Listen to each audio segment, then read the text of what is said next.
Welcome back to episode 190 of The New World Next Week. I'm James Corbett of CorbettReport.com. And I'm James Evan Pilato of MediaMonarchy.com, giving you all the important news you need to go over, and everything you need is at NewWorldNextWeek.com.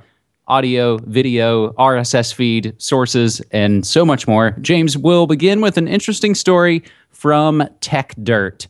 Los Angeles law enforcement looking to crowdsource surveillance. The LAPD wants you, Joe Sucker, citizen, to help out with its surveillance. It has enlisted the help of a crowdsourcing tool called Leader, Leedir, to collect photos and recordings from everyday people who may have additional footage of natural disasters or civil unrest that could help out both emergency responders and cops looking to put a few more demonstrators in jail.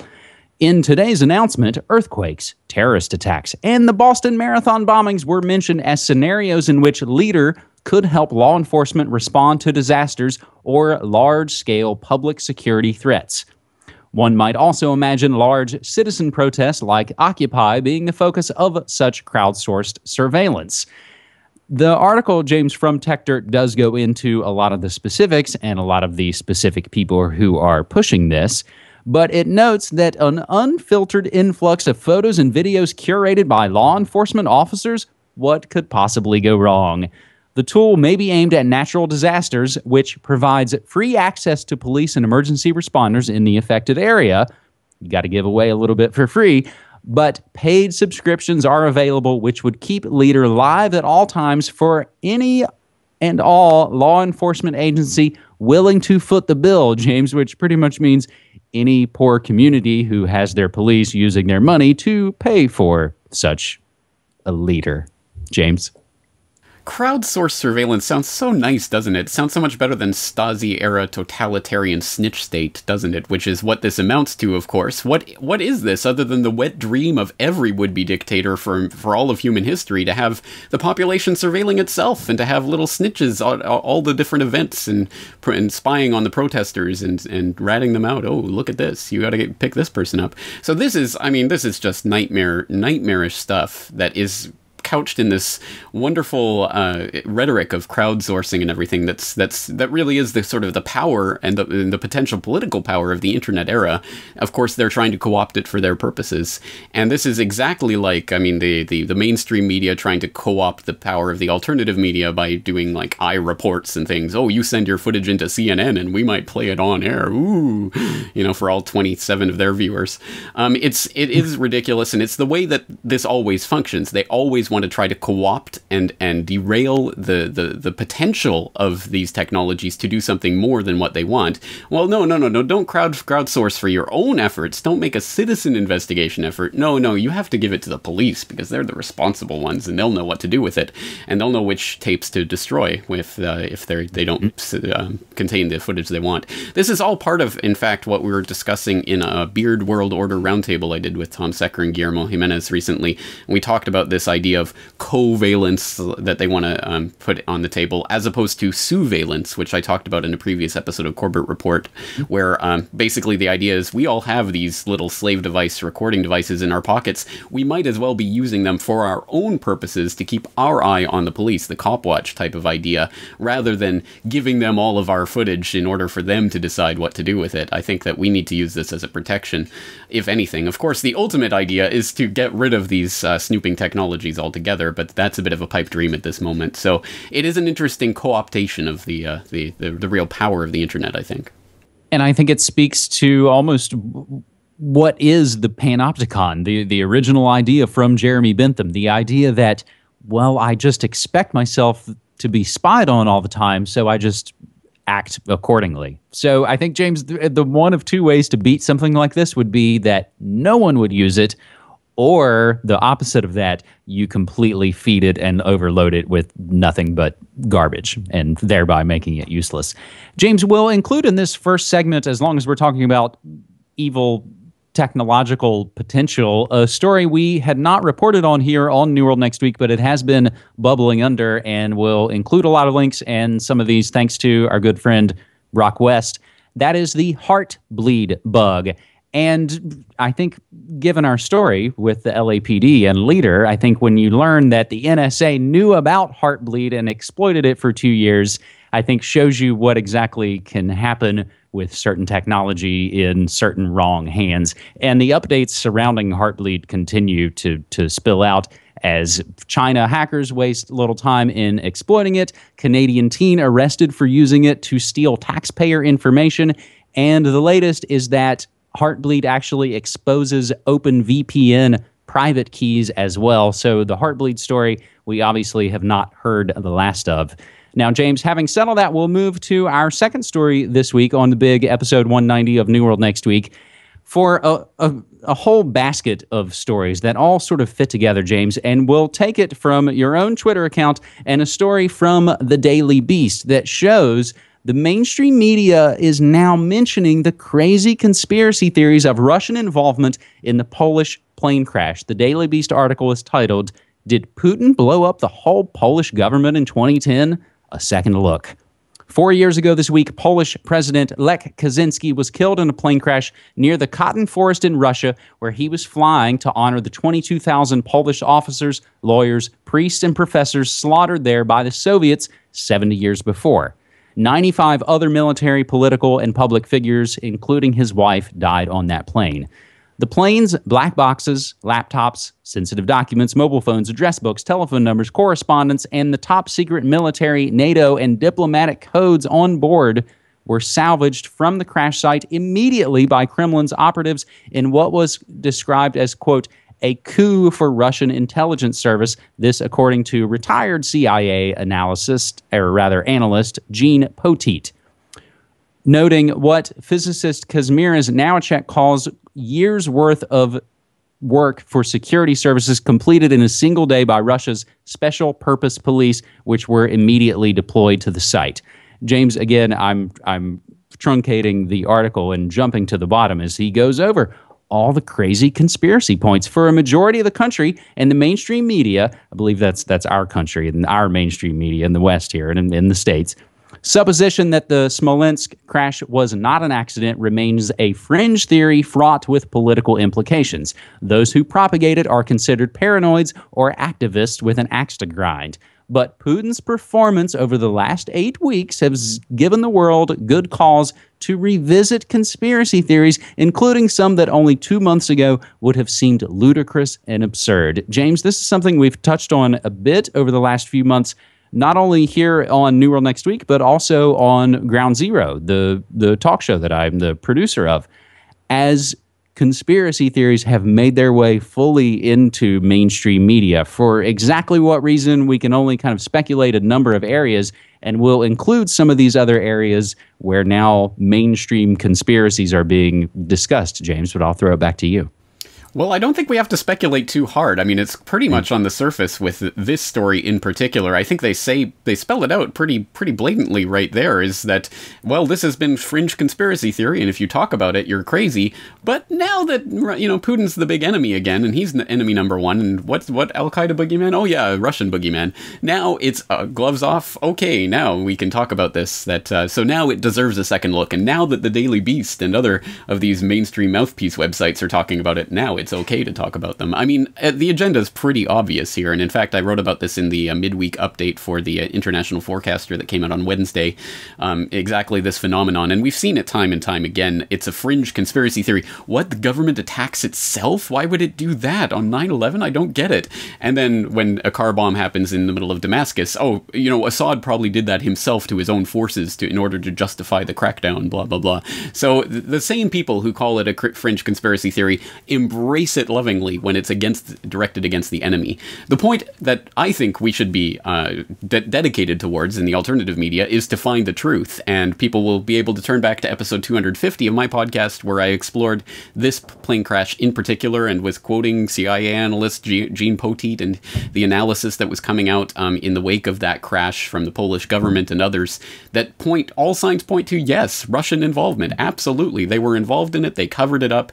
They were the number one people on the scene. They were the ones that directed the investigation that concluded officially, no, there was no problem. Evidence of explosives? What evidence of explosives?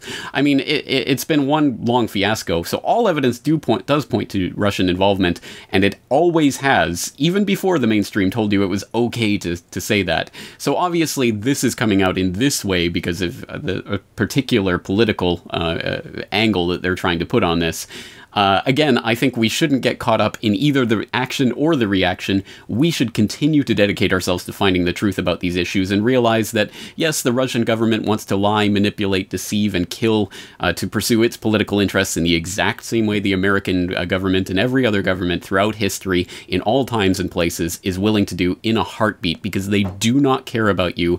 And at the very top of this pyramid, they are all connected, and that's perhaps nowhere more apparent than it is in the fact that the Russian central bank, exactly like the American and British and all of the other major Western central banks, are members of the Bank for International Settlements, which is the apex of the pyramid, identified by Carol Quigley half a century ago as being that apex of the pyramid from which they are going to direct their plan for world domination. It is all there in black and white, so we shouldn't get caught up in the politics of the back and forth and choosing one side or another. They're all rigged. It's a rigged game. Don't play the game. Just point out the truth. And in this case, hey, well, there's some truth coming out, and we have to be wary of the way that it's going to be used for geopolitical purposes. James will include those flashback links, as well as at least one time that we've covered the Polish plane crash on New World Next Week back in November 2012 when there were updates then. Some of our other related stories pushing conspiracies into the mainstream. British Prime Minister David Cameron says chemtrails don't exist because they're prohibited by international treaty. Now, James, was that your photo? You had great action on Twitter with retweets of that. No, I saw that floating around Twitter, so I scooped it up and tweeted it out, and I'm glad to see it got a lot of reaction. A lot of people don't believe David Cameron. Imagine that. I wonder why. There's also a story, as there are always amazing stories, about what goes on in North Korea. There's one now making the rounds, which would sound fringe. He uses literally a flamethrower to eliminate his enemies. Another fascinating one submitted to us via @DazAltTheory. Respected Wall Street financial expert declares the Illuminati exists, and Gawker covers it as you would figure they would, and they call it the astounding conspiracy theories of Wall Street genius Mark Gorton. And by the way, just check page 39 of his little treatise for a link to CorbettReport.com. Oh, nice. Our last related to mainstream in mainstream conspiracies, rather, I think, amazingly enough, just in time for the Boston Marathon bombing anniversary, it's crisis actors Soviet style. Russian TV propagandists caught red-handed. Same guy, 3 different people. Spy, bystander, heroic surgeon. Did that come from whatreallyhappened.com? Did that come from Blacklisted News? That came from Forbes. James, I think those batch of stories really put together, I think, exactly the point we're trying to put across, is that things ridiculed as conspiracy ultimately come out as the sunshine and the light generally proves them correct. Having said all that, James, we'll now move to our third and final story for a little bit of good news, and a good news story that we missed a couple of weeks ago via the meme and the theme that continues, Russia Today. Russian Prime Minister Medvedev says Russia will not import GMO products. Moscow has no reason to encourage the production of genetically modified products or import them into the country, Medvedev told a Congress of deputies from rural settlements on 2 Saturdays ago, saying, quote, "If the Americans like to eat GMO products, let them eat it then. We don't need to do that. We have enough space and opportunities to produce organic food," end quote. The Prime Minister said he ordered widespread monitoring of the agricultural sector. He added that despite rather strict restrictions, a certain amount of GMO products and seeds have already made it to the Russian market. Earlier at that meeting, Agricultural Minister Nikolai Fyodorov also stated that Russia should remain free of genetically modified products. At the end of February, Russian parliament asked the government to impose a temporary ban on all genetically altered products in Russia. James, this, I think, is another interesting way that shows the sort of bizarre cognitive dissonance we're seeing with Russia. Do you have any thoughts on that? Yes, absolutely. I think that this ultimately goes back more, again, to what the people do and what the people want to have happen. And speaking of organic farming in Russia, I'll just throw in a link to a tweet that I had out recently talking about the family farming system in Russia and how it accounts for an incredible percentage of the population of Russia. 35 million families, that's 70% of the population, work in 8 million hectares of land, producing more than 40% of Russia's agricultural output.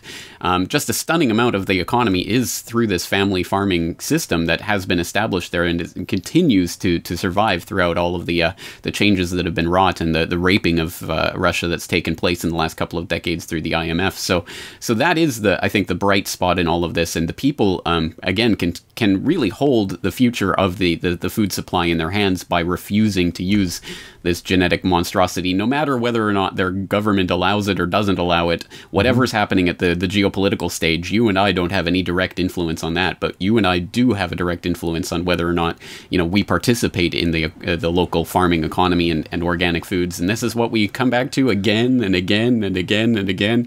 And it's not a broken record if it's true. This is the absolute stone cold truth. We hold the power in our hands. Let's not let it slip to these international conglomerates. And we have to stop. We have to stop consuming these genetic monstrosities, because this truly is a game for all the marbles. And at this point, in this stage of the game, we're losing. Such a staggering percentage of the soybean crop and other crops are now genetically modified that it is getting dangerous, very dangerous indeed, and we have to stop the tide. So this is important news, and again, I think that we can put this down to the people in Russia who are standing up against this and are continuing the family farming tradition, something that it would do the Americans and the Japanese and the Canadians and everyone else out there to think about and emulate. Mm-hmm.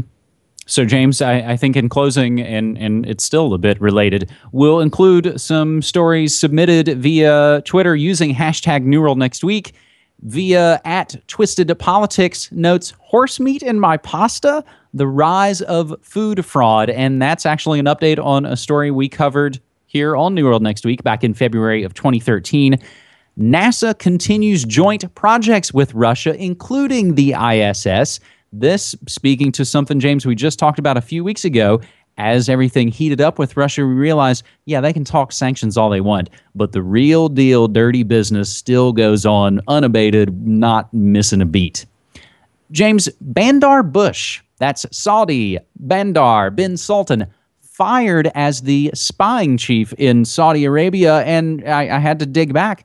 Back in August 2012, we were reporting here on New World Next Week the questions about whether or not Bandar Bush was dead. Now, I don't recall him being announced alive, but James, do you know anything about him being fired as the Saudi intel chief? Yeah, I think this was first floated as what looked like a rumor back in February. It seems to have been confirmed now. I've seen some official reports on this, so I guess it's really true, but you always have to take this with a grain of salt, because as you say, we were reporting 2 years ago, people are saying he's dead. We haven't seen him. We don't know where he is. Then he popped up in Russia, meeting the Russians, supposedly giving them the threat about the Olympics and all of that. So a lot of shady games take place in that world. So it looks at this point that it's really true that he's been fired. But again, I think we'll have to see how this plays out.